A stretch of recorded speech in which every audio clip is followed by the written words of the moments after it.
Alright mga amigo, so ito nga pala ang solenoid valve assembly complete ng HFO purifier mga amigo.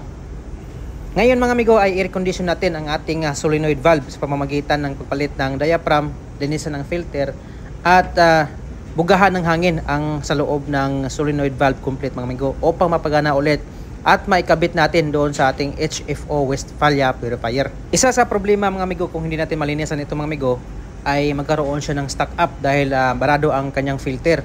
So, ang tendency mga amigo, kung halimbawa magpa-under ka ng purifier, ay magkaroon siya ng alarma, no water cell or too much water content.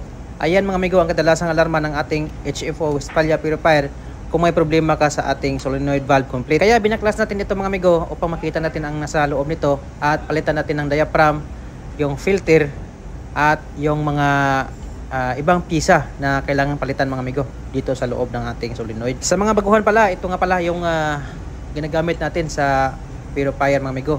Dito nanggagaling mga amigo ang filling water at displacement water ng ating HFO Westphalia purifier kung magpa-under na tayo. If ever mga amigo panay alarma ang iyong purifier mga amigo, like what I said, too much water content, so linisan mo na ang solenoid valve mga amigo dahil marami na yung kalawang mga amigo.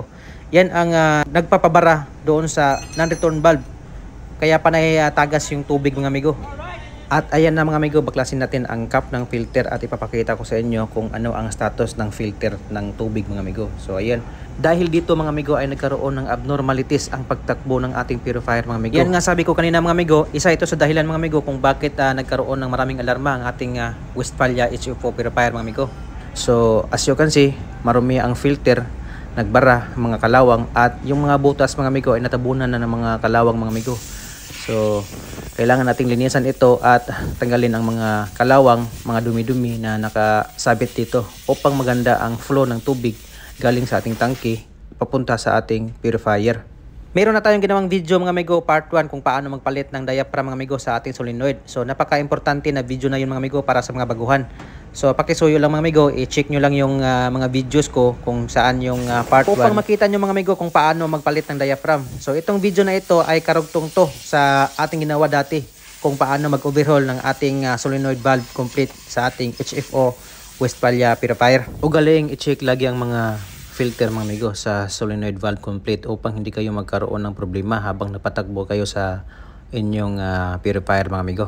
As you can see mga amigo, sa ating filter medyo barado na talaga mga amigo ang mga butas nito. So kailangan nating linisan talaga ng maigi mga amigo upang maganda ang flow ng tubig natin. So ayan si partner electrician tumitingin sa ating trabaho. Pero kita nyo kanina mga amigo, nag-bail na sila, it means kapit time na yun. Alright. After natin malinisan mga amigo ang filter sa pamamagitan ng blow by air at linagyan ng chemical mga amigo upang matanggal ang mga dumi, ay ibabalik na natin sa kanyang pwesto. Ayan mga amigo.